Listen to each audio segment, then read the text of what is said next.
Okay. Subnetting and supernetting. What is subnetting? Subnetting? Exactly.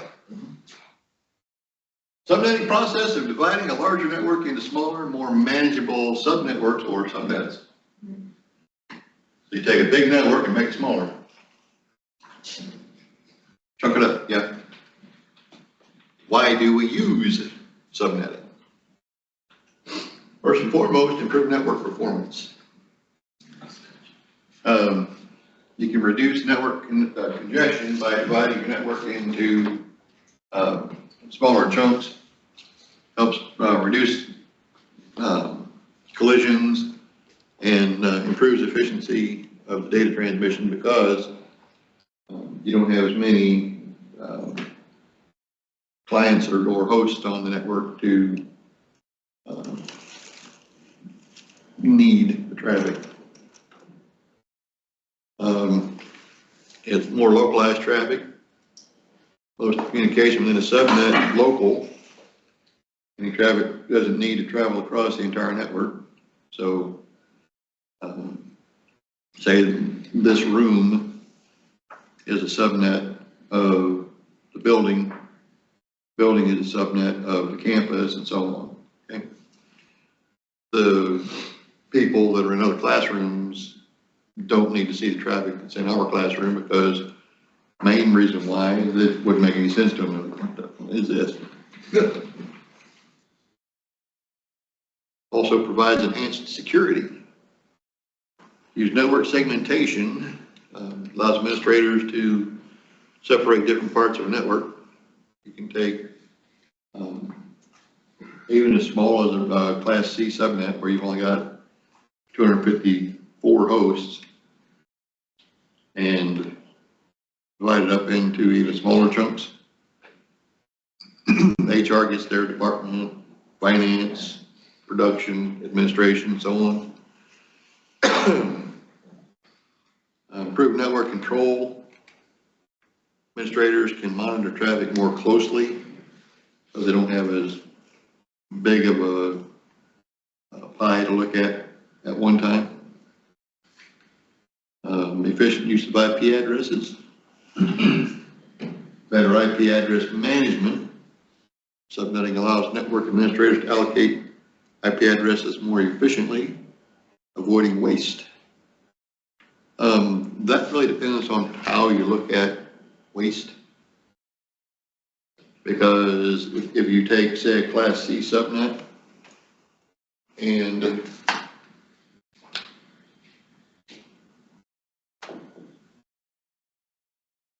you have network and broadcast, right? That takes your port like that. Well, if you subnet that, split it into two, now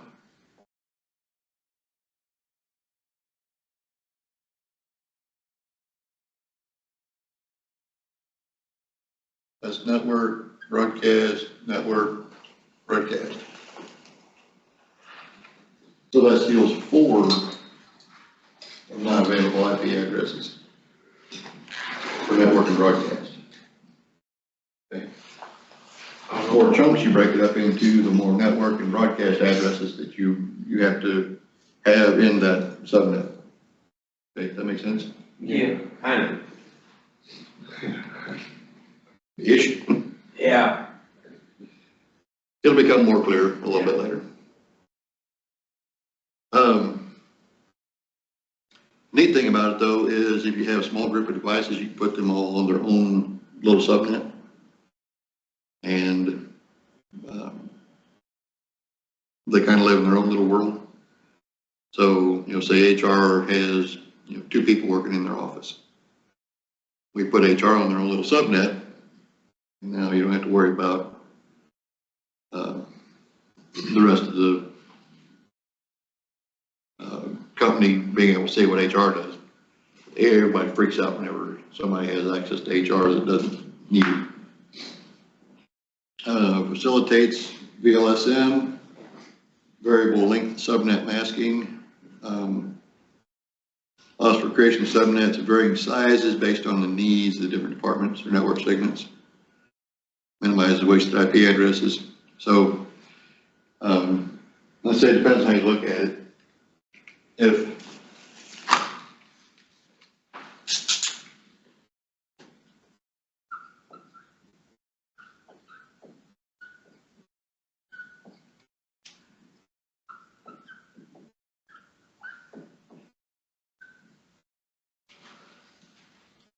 couple of Class C private IP addresses. Use the standard 255.255.255.0 subnet. Right. And you only need 2 computers for HR. But they need their own network because nobody else is supposed to view HR. You have 2 used, and then what, 252 unused? You wasted 252 addresses. But what, like, I get the waste of the addresses, but what really, I guess, what resources is it really draining by not using those? It's not draining resources. It's not, okay. It just, you're wasting IP addresses that you could have otherwise used. You know, if you have a really large corporation and everything is on private IP, Yeah. and each department gets a Class C by themselves, Right. then, you know, you It have, has a pool of IP addresses and it will soon run out. Like, I mean, no, not run out. if you only have, you know, 2 people in HR and you give them a whole Class C subnet, then it's a lot of wasted host addresses that you could have used for another department. Well, let me ask an earlier question. Why would you have, you know, just HR and its own subnet? Would it be a security issue? Oh, Yeah. People can't access it. They're like shipping or. You know, if HR is compromised, then, you know, you have potential data breach with people's personal information, social security, driver's license, you know, all the kind of crap that you hear horror stories about whenever there's a data breach, Right. other than, you know, HR probably doesn't have your credit card information, but That's a good point. I didn't forget HR has everyone's personal information. Yeah.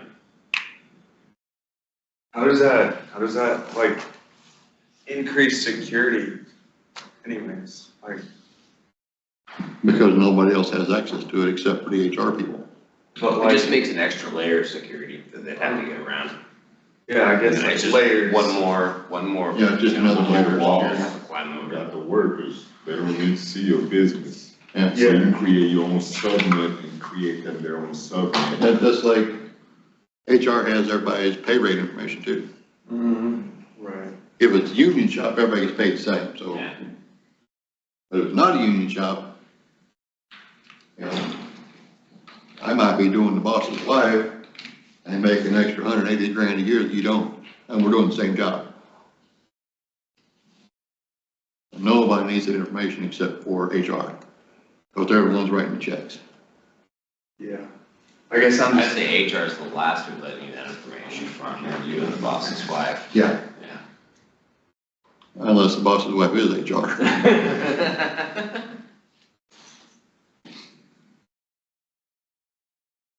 Anyway, the variable link subnet mask allows you to change how much of the IP address is network, and how much of it is host. We'll get more into that here in a little bit. Improved network management and organization. Simplified administration is probably the biggest part of it. Subnetting allows administrators to logically group devices by department, function, or geographical location. So, makes troubleshooting and maintenance and even monitoring a lot easier to do, because you only need to monitor, you know, this subgroup of the whole thing or issues or whatever. Easier scaling as organizations grow. Subnetting allows you to scale the network more efficiently and more effectively by adding subnets without affecting the overall network design. Makes it a lot easier to add hosts as you need to. better fault isolation. When network issues like hardware failures or misconfigurations occur, they can be contained within a single subnet, preventing problems from affecting the entire network. Anyway, problem containment. When I was setting these trainers up, I had one misconfigured because I set them all for static IP. And if you remember earlier in the semester, we talked about if more than one device has the same IP address, it brings the whole network down. Guilty. I did that. Took me a little bit to find it too.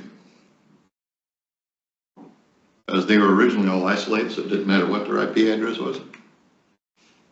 But I put network switches behind all of them so that the PLC can talk to the drive, and then they can still talk to each other and whatnot. And since I have my IP address configuration incorrect, so they plugged them all together, the network went. So, fortunately, I was only dealing with 9 units. Optimized routing. Get much smaller routing tables whenever you're using subnets. That improves router efficiency and speeds up the routing process, because every time I say I want to send a message from here to there, if it's not on that local subnet, it has to be routed. The only way to get information from one network to another. Oh, even if you're in a local. If you're on a different subnet, you can't get to it without routing. So the smaller my routing table is in my device, the faster it does the lookup on. You know, if there's 10 million devices in the routing table, and it's got to go through every single one of them until it finds the right one. It's going to take a lot longer than if there's only 4. There's the waste. 10 or whatever. There's the waste right there. Yeah. Also gives you more control over the routing. Subnets give administrators more control on how traffic flows through the network, allowing for optimized routing configurations. You can also deny access from one network to another pretty easily. You just put a firewall rule in that says block all that traffic. So the only people that can get to HR is HR and administration. None of the other subnets on your network can even see HR or administration. Okay. Support for different network needs. VLAN implementation. We haven't talked about VLANs yet. It's really, really cool technology. I use it in my house. It's time. It's time. Yeah. Now, VLANs often depend on subnetting or segment traffic. Sorry. Depend on subnetting to segment traffic within a single physical network, enabling logical separation of network traffic without requiring separate physical infrastructure. So in my case, I have the VLAN at home. I have my main network, which is where my computer and the servers are, and that's it. I do have a guest network, so if you come over to my house, you can access the internet, but you can't see any of my stuff. The only thing you're allowed access to is internet. Also have the streaming network, which is where my Roku TV, my Amazon Fire devices, and the media server are at. Camera network, they can't get anything except for the camera network. So you go on the computer and manually configure each device individually? Yeah, bro. Or you get some type of DHCP, just, hey man, TV or something? Because I mean, I remember doing all this stuff a long time ago, just accessing the computer, getting into its setting and it's saying, oh, DHCP. But now that I'm looking at it, like, oh, this is what it's, and then sometimes You actually have to set up the VLANs on the router. Oh, so you have to get on the router's IP address, go to the page, like your internet providers, and set that stuff there, Well, it's done at your local router. local router. Yeah. Because on our computers, we can like settings and you go to your, Well, the VLANs are set up on the router itself, and then I have my switch. The VLANs are programmed to specific ports. oh, so you have a switch, oh, it's not like a mic, because at home, I just have that broadband router and Wi-Fi. Pretty much, I don't even use Ethernet connection to nothing. It's just. Yeah, well, most of my stuff is wireless anyway. It's wireless. Yeah. So I mean, I think we need to take a field trip to your house, just, I'm so hyped to see this network. but you have a I switch, would so feel obviously that we you would have be able to check devices this out. connected through Ethernet or something. Oh, Yeah. okay, so that's how you get that done, you would need. My computer is hardwired to the network. Oh, okay. So that's. And then pretty much everything else is wireless. Well, no, the cameras are all wired, because they're PoE. That's what the field Is trip. your printer wireless or is it hardwired too? It's hardwired. That's what I thought, it would make sense. And so that you manually set up stuff like, My wife's printing on Wi-Fi. Yeah, I know you could do it, but it makes sense to do it hardwired, just faster and easier. so you would have to configure this manually for each device. Well, you configure the routing and the switch. And then you just make sure that you have the correct thing plugged into the correct port. All the Wi-Fi stuff is done in the access point. I have it configured also for VLAN, so whenever I go in and connect my TV to the Wi-Fi, I say I want to go to the string network. When I connect my phone, I want to go to the mobile network Oh, and that okay. stuff. So, Oh, okay, okay. I get it. Multi-home network, you guys ever heard of multi-home?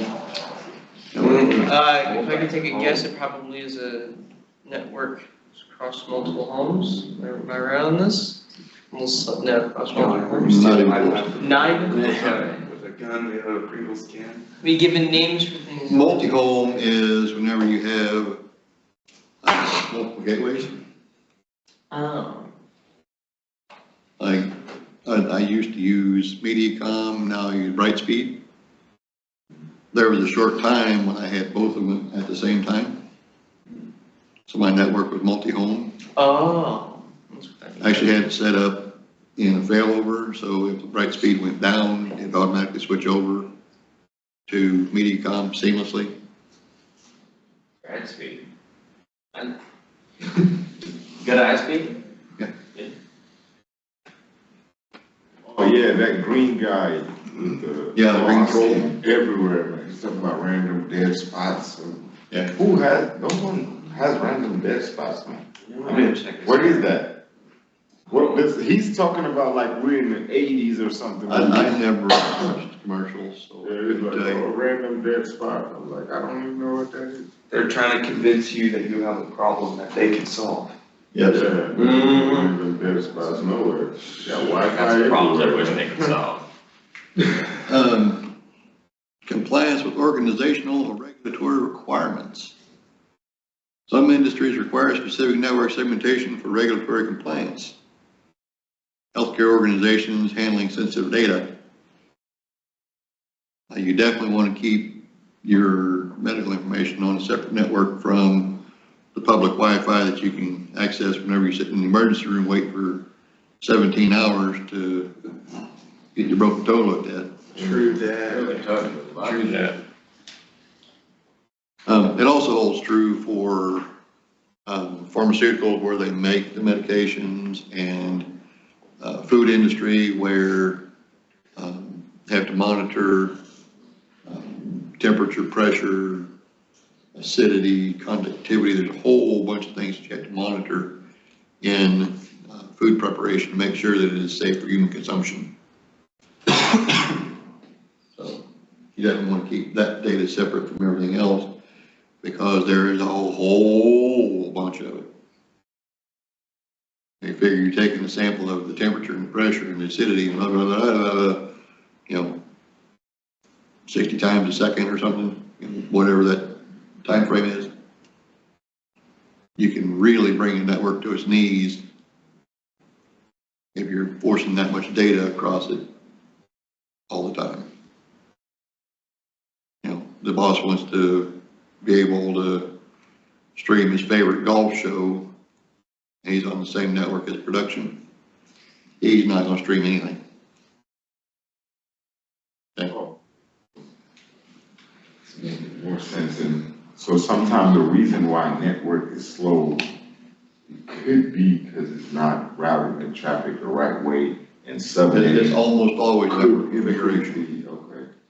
Separating all the, because that's what could be happening in my house sometimes. Too many users, not enough Yeah, bandwidth. because I got Roku and a Fire Stick, my kids here, and then I noticed that sometimes, like when an ad is trying to load up,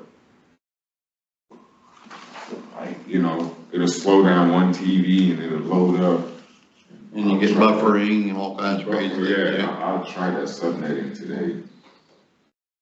But I have to, like you said, from the access point, I have to go and create a new SSID for one, or create a bunch of SSIDs, call one kitchen, bathroom, or that means everyone will be able to see it. When someone is coming in, they'll just see a bunch of Yeah, kitchen. well, that doesn't mean they can get to it. Yeah.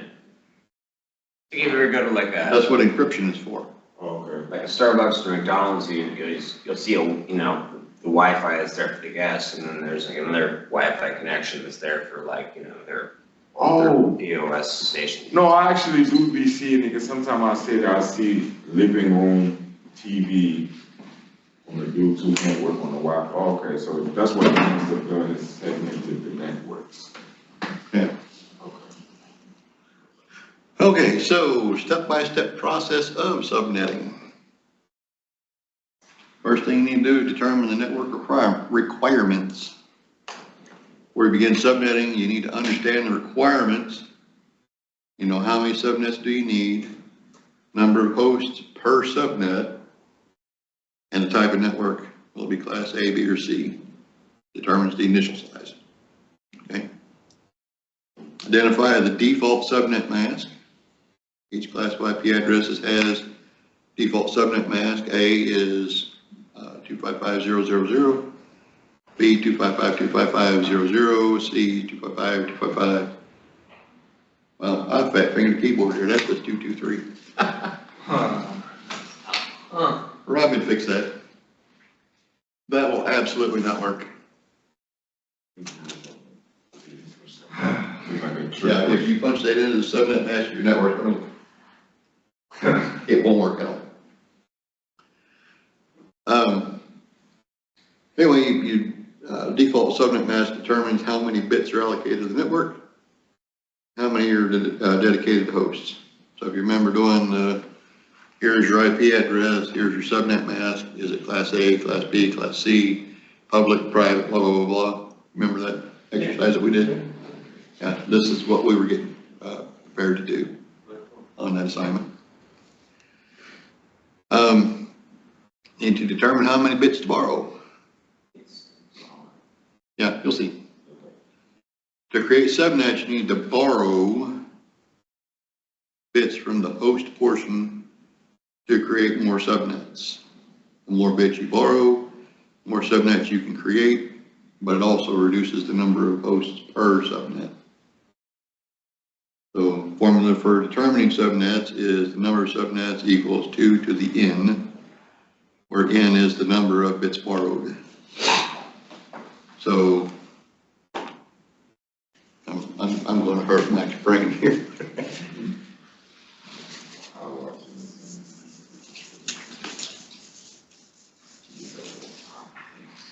Doing math is the reason I quit coding in the first place.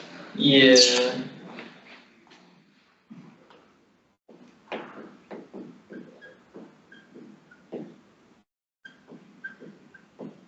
I mean, these are just exponential. Standard Class C subnet. Yeah. That's great. Right. Okay, what is 255 in binary? 1111111. 1111111. Period. 1111111. Period. 1111111. Period. 0 0 0 0 0 0 0 0. How many ones do I have there? 2, 4, 20. Wait, 4. yeah, 24. So.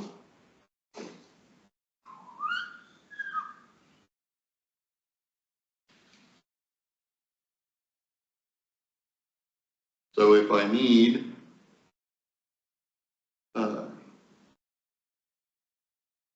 120 hosts, then I can borrow 1 bit from my fourth octet and make it part of the network. So just turn it into a 1. Yeah. So, that then becomes, because this bit being a 1,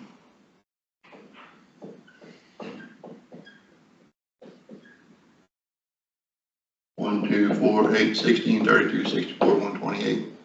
128? I was gonna say. Yeah, I was wondering how you go 127. I knew what I meant.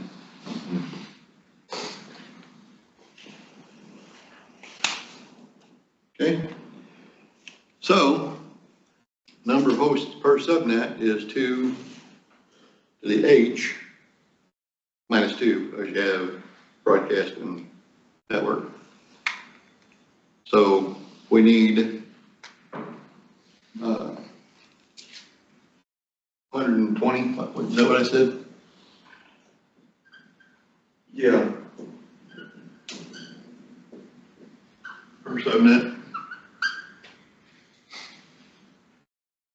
128 is the closest value that I can get out of these 8 bits. And still have 120, right? So 128 minus 2 for broadcast and network leads me to 126. So if I just borrow 1 host bit, make it network, I can have all 120 hosts with actually 6 of them left over. Are we gonna need to perform this mathematical equation every time? I try to get in this over the weekend, or Only if you're wanting the subnet. if I'm on the subnet, isn't there like a way I can just say, okay, bypass this right here? Google it. I mean, I get it would be nice to know, but it's like technology advanced, you're like, man, they're doing something.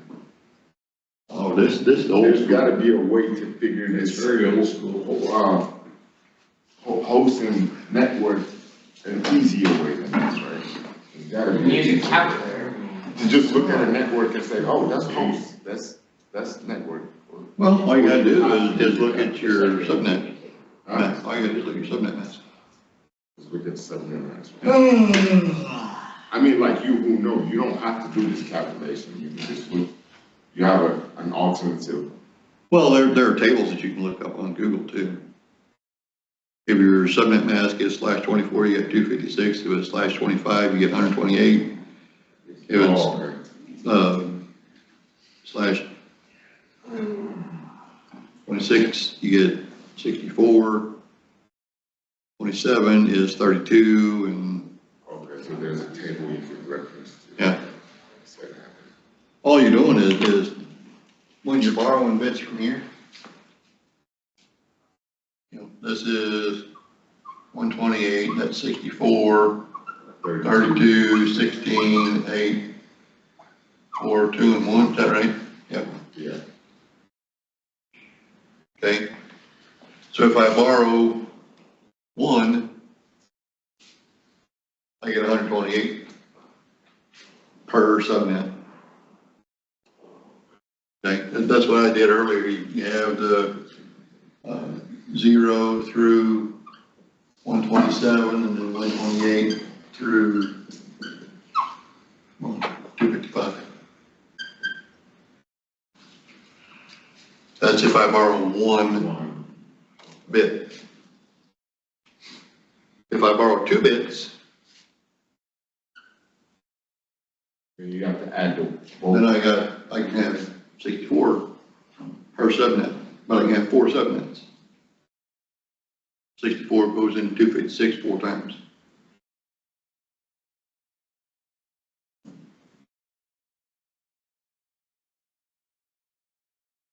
Okay.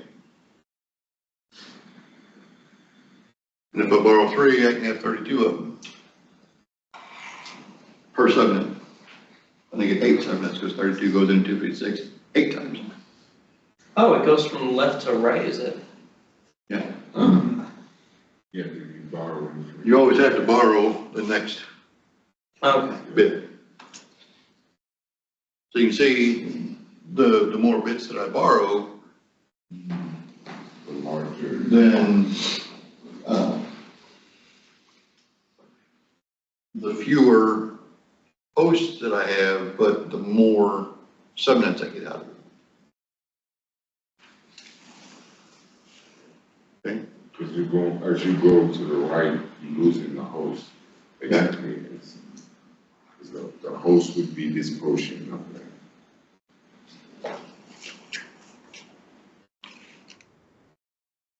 So calculate your new subnet mask. Start with classic sub class C, 255.255.255.0. You borrow 3 bits. It's going to become 255.255.255, about 224.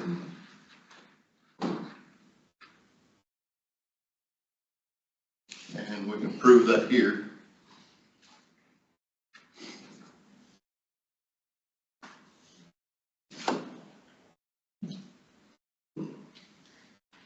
Okay, so now it's 27. So 128 plus 64 plus 32 plus 16 plus 8 plus 4 plus 2 plus 1, 255. So that's still 255, that's still 255, that's still 255. Now I've got 128 plus 64 plus 32. 224. Okay. So instead of 0, my subnet mask is now 255.255.255.224.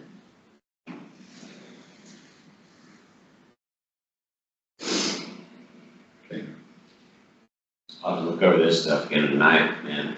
Oh, yeah, It's I going mean, over my head I'm. today. Yeah, when you first see subnetting, it does tend to melt your brain a little bit. Yeah. Why do I, get the hunch you can't just put any number won't necessarily be where that 224 is necessarily. It has to be a very specific number. Yeah, because it couldn't be 225, because then you'd have a random 1 hanging off the end there. If it was 225, then this bit flips to 1, and that is illegal, doesn't work.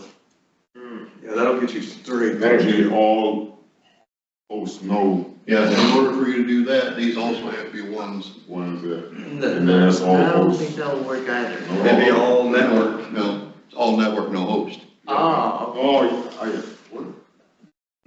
yeah, I remember. We're subnetting, so you're borrowing host bits to make network Oh, bigger. yeah.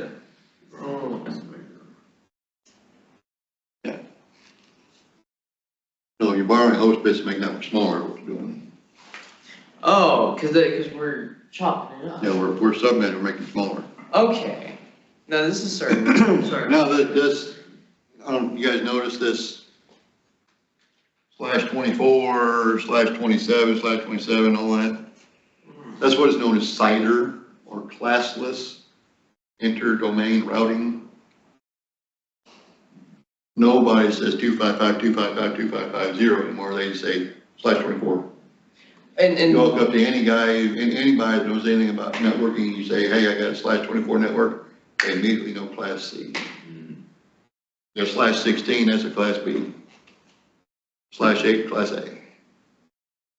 Anything else is either a supernet or a subnet. If it's not 8, 16, or 24. You can tell because they're, like in that one, there's 27 bits. 27. Yeah, we had the original 24 from our class C, and then we borrowed 3. oh, I from like octet, that. which brings us up to 27. And it's now called, It's a /27. but it's still class A. /27 and /24 are both class C, I mean. No, this, class C is /24. Then what's 27 or class what? It is just /27. A usable, Mm. that's something, Oh, /24 is class C. Yeah, /24 is class C. Mm. /16 is class B. /8 is class A. Any other slash, it's either a subnet or a supernet. Have we gone over SuperNet yet? No. Okay, I was like, I don't know. SuperNet's later. I will say, honestly, until today, I have not heard of SuperNet. Yeah, same. Well, we don't talk about supernet mask, so it's subnet mask. But, I said earlier, you know, if you just borrow the 1 bit there, then you can have 128 hosts per subnet. Right? If you borrow 2 bits, then you can have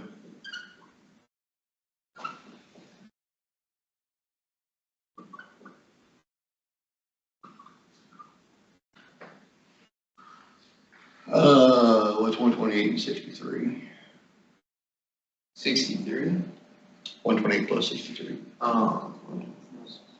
91? One. Yeah. And then 192 to 255. I was the second. Well, second first thought. I added the 6 to the 2, so I was like, it's gotta be 106, and then I was like, no, 180. And then I had to add the other number to the 8, you know, the 3 to the I was 8. gonna say. That's an ADHD math for you right there. Yeah, so if I borrow my third bit, then I'm 0 to 31, 32 to 64, sorry, 63. 64 to, what is it?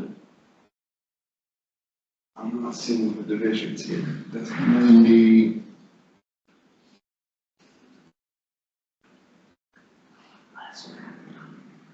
95. 96 to 127, and so on. Half as many hosts per net, subnet, but twice as many subnets. Every time you borrow a bit from your subnet mask and make it network. Okay. So here, 0 and 63 are network and broadcast. You can use 1 through 62. But you also have 64 and 128 are the network and broadcast for the next subnet. So 65 through 126 are your available hosts. 128, 191, our broadcast, network and broadcast for the next subnet. So you get 129 through 190 are the available hosts and so on. Okay, so every time you subnet, instead, you cut the number of available hosts in half, but you also lose network and broadcast for each subnet. Okay.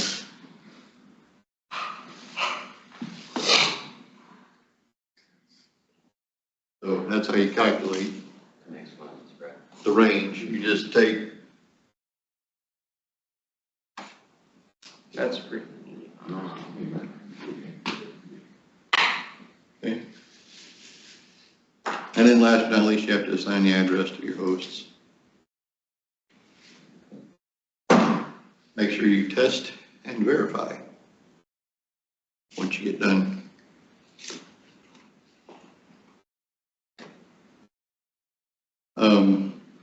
Ensure each subnet operates independently, which means put a host on this subnet, you put a host on this subnet, make sure they can't talk to each other. Which is really easy to do. All you gotta do is go on the first one and say ping address, whatever the other one is, and it should say no response from host. Okay. Example of subnetting. You're given a network of 192.168.1.0/24. Needs to be divided into 4 subnets. So default class C is /24, which leaves 8 bits for the host. Determine how many bits to borrow. You need 4 subnets. So we need to borrow 2 because 2 squared is 4. So your new subnet mask becomes a /26 or 225.225.225.192. Calculate the range with 2 bits borrowed, the 1.0/26. Usable addresses are .1 to .62. Next one is .65 to .126.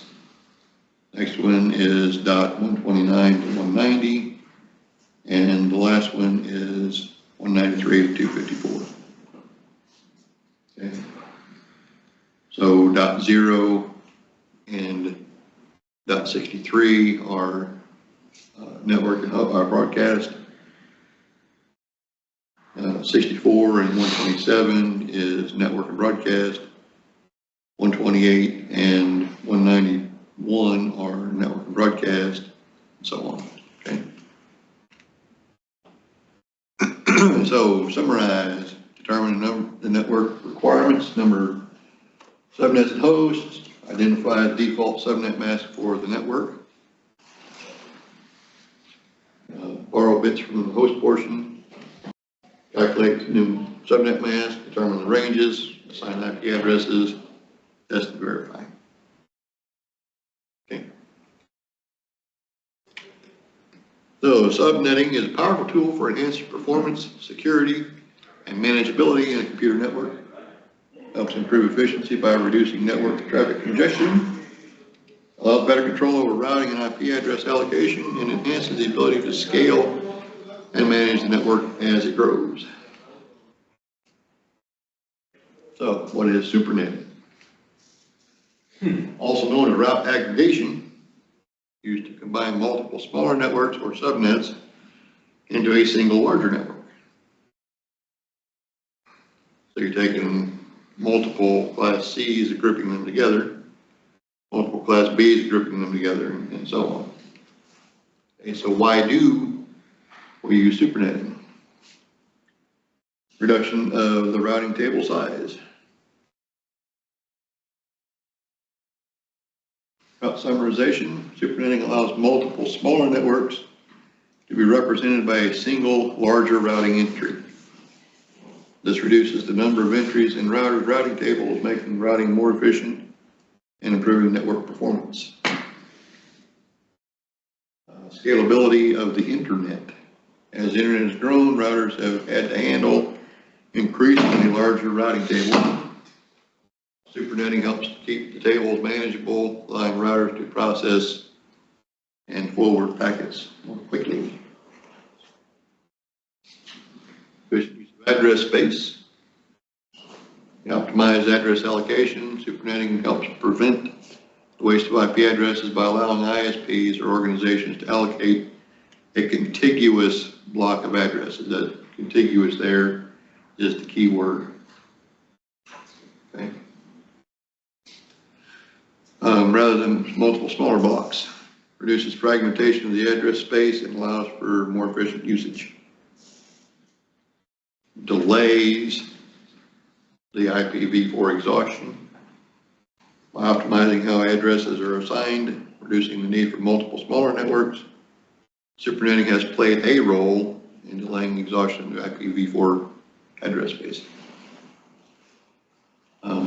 Supernetting is basically the opposite of subnetting.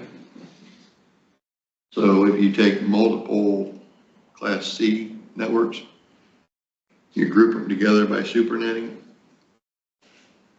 you don't have to worry about, or you can use the, what was network and broadcast as hosts on some of the networks that you're are supernetting together. Okay. Simplified network management. Consolidation of networks. Supernetting allows administrators to merge multiple smaller subnets into a single larger network. Makes it easier to manage, troubleshoot. There are fewer subnets to have to track and maintain. So we already said that subnetting allows you to do that more efficiently. It all depends on what you're trying to do. If you got a bunch of departments in a smaller company, you want to be able to segregate them. So if there's a problem with HR, you look at HR network. If there's a problem with IT, look at IT network. If there's a problem with administration, look at administration network, and so on. Supernetting does the same thing, only you have less smaller networks to keep track of. So makes it easier in that respect. So at this point, instead of looking at what's inside of like HR, you're just like looking at the topology of here's HR, here's shipping, here's this department. And then, like, I mean, I don't understand. Isn't that the same as subnetting? Because you're It's taking, exactly like the same on a completely different. yeah, I'm a little completely confused about this supernetting. Because as a subnetting, I'm looking at it, okay, I'm trying to troubleshoot, you know, there's a lot of networks here. Let me segment these networks so I can visually see what's going on. Well, when you're subnetting, you're saying, I want to take this great big network and chunk it down in smaller bites. If I can eat the pie one bite at a time instead of eating the whole pie at once. That makes it hard to troubleshoot, right? Because now. No, if you have a problem on HR's segment, you don't have to worry about going and looking at shipping or, you know, administration or production or anything else. You look just at the HR network. Yeah. Okay, so it makes it easier in that respect. But if you got a big place and everything is subnetted like that, then you got a bazillion networks Yes. that you got to go run around trying to figure out where the problem is. Or if you do supernetting, you can make them all one big network. Now you can say, okay, well, you know, we're a multinational corporation and we got a 50-story building downtown that's got, you know, 4,000 offices in it. And we're going to put everybody on the, you know, 2nd through 40th floors on the same network. So keeping track of individual hosts that way is a pain in the ass. But you only have to worry about that one network. Okay? So it's exactly the opposite. whether you use SuperNet or subnet, it is really based on what are the needs of your network and what are you trying to accomplish. Okay, Colton, you had a question, you remember Yeah, what it was? okay, so I think I figured it out, is this, tell me if this is right, so, let's say you need like this really small little section. Or, like, you have I don't even know, you have like a graphic design company or something like that, you have like 50 computers, no, actually, we'll make it 150 computers, where people are working on each their own computers, but there's 2 HR people. So you're like, okay, I'll divide it really, really small. So you borrow 6 zeros or something, or 6 ones for the host portion. So you divide it really small, but then you have like all of these subnets. So then you supernet all of the other subnets together, except for the one little chunk, and you leave that for HR, and you have supernetted all the rest of them together. You can do that. So that's, okay, so it sort of makes sense. I mean, you have a lot of options, but sometimes also you might run yourself into trouble if something happens, depending on how you set it. So it takes a lot of strategy whenever I think you're doing this, because that super netting stuff can go really But wrong. in your scenario, Colton, the one thing you have to remember is all hosts on the same subnet can see each other. Okay? So if you separate out HR by putting them on a tiny little subnet and all the graphic designers on the rest of it, HR can't see the graphic designers, but the graphic designers can see HR. It'd be better to set the system the other way around, wouldn't it? Wait, explain how that works, because. That's what I'm getting ready to do here. Because the more you borrow, the more you lose. Yeah. So what'd you say you need a /26? What'd you say you need a /26? Or however many you can get down to 28, 4? I don't know. I was saying something really small. As small as you can get. Okay. So you just need this little tiny chunk for HR, and the rest is all just normal people. Yeah. You would actually want to do, Yeah, I was gonna say, That. because if it was just one more so you have zero. a /27, you have a broadcast and a network, Yeah, no host. that's what I thought. Yeah. And that's as small as you can get. Here you have network broadcast and 2 hosts. Yeah, there we go. Okay, perfect. Okay? First subnet. But if you steal back,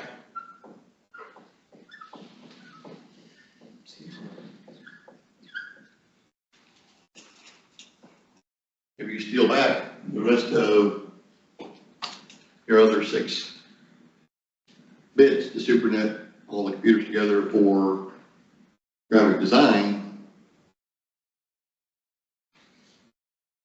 0 says that as long as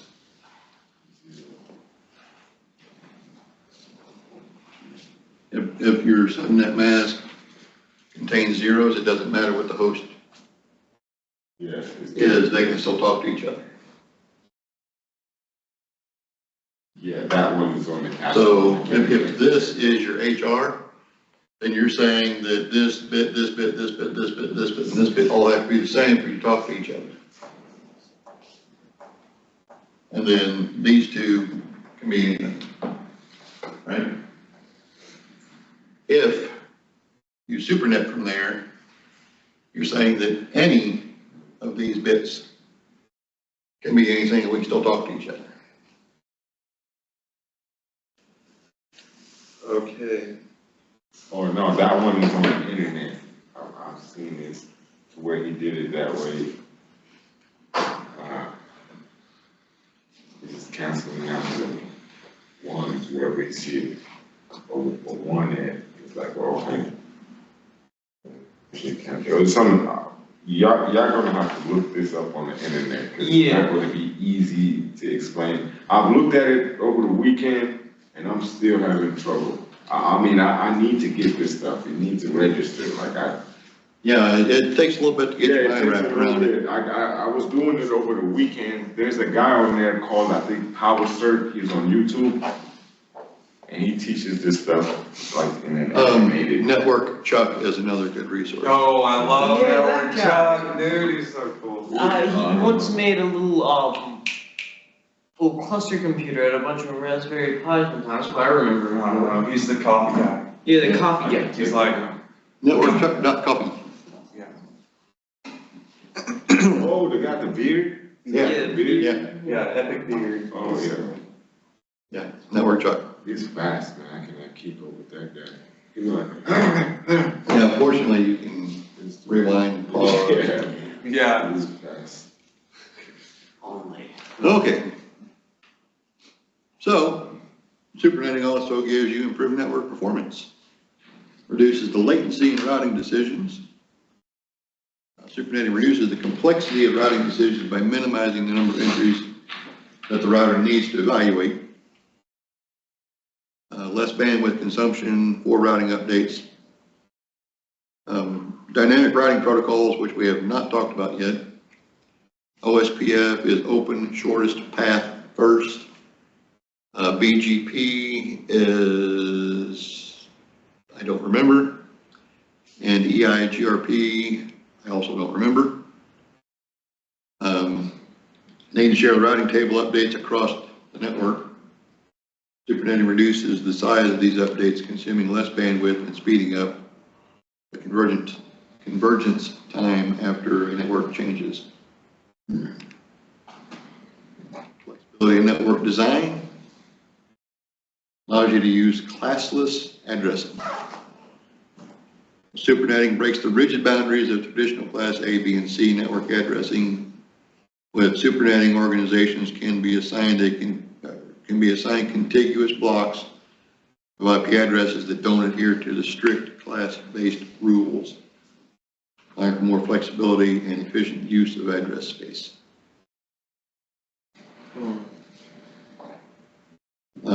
Simplified readdressing. Some cases, organizations may need to reallocate or consolidate their networks. SuperNetting makes the process easier by allowing blocks of IP addresses to be merged and restructured without changing individual addresses within that network. Larger network. Aggregation of ISP networks. The ISPs often use SuperNetting to combine multiple consumer or customer networks into larger blocks, which can be advertised as a single route to other networks. Improves efficiency in routing on the internet by reducing the number of routes that need to be advertised. Handling high traffic volumes. Large organizations or ISPs with many subnets or clients can benefit from SuperNetting by reducing the complexity of the network and minimizing the strain on their routers. Makes it harder for the IT guys, but makes it a lot easier for the equipment. Better use of routing protocols. BGP, Border Gateway Protocol. Protocol used for routing between autonomous systems on the internet. Heavily relies on SuperNetting to reduce size of routing tables, making routing more efficient. ISPs and large organizations aggregate multiple customer or internal networks into supernets, advertising only the summary route. Reduced fragmentation, SuperNetting addresses the issue of IP address fragmentation by creating larger contiguous blocks, particularly important for ISPs managing large pools of IP addresses for their customers. Cost efficiency, reduced equipment requirements. While routing tables and simplified network structure means that organizations can often use less expensive network equipment and devices won't need to store or process as much routing information. The potential savings in terms of hardware cost and maintenance. So you can buy cheaper equipment and you can buy less equipment. It's kind of a twofold. How to SuperNet. You have to understand the network requirements. SuperNetting is usually used to simplify routing and by consolidating multiple smaller contiguous networks into a single route, particularly useful for ISPs and large networks. So to perform SuperNetting, you have to combine in order to combine the networks, they have to be contiguous. Okay. In this case, we got 4 Class Cs, 100.0, 101.0, 102.0, 103.0. What do you mean, like, must be contiguous? One right it after means- the other. Numerical order. Basically the slashes. You can't go 2, 4, 6, 8. It has to be 1, 2, 3, 4, 3, 4, 5, 6, or whatever that is. Networks are contiguous because their addresses are sequential. So 100, 101, 102, 103. Okay. Convert your network address to binary. So 192.168.100, 101, 102, and 103, that is the binary equivalence of each of those. Okay. And then, if you notice, all those are 1, all those are 1, all those are 0, so on until you get down here to here. So everything from there over is all identical. Okay. Those are your common bits across all 4 networks. If you count them up, 24 bits are network. So 8, 16, 17, 18, 19, 20, 21, yeah, 22, okay. Hurt myself there for a minute. Okay. Calculate the SuperNet. New subnet mask is going to be /22, which when you convert that into decimal, 255.255.252.0. Okay. Determine the SuperNet address. It's always going to be the first address of the first network. Okay.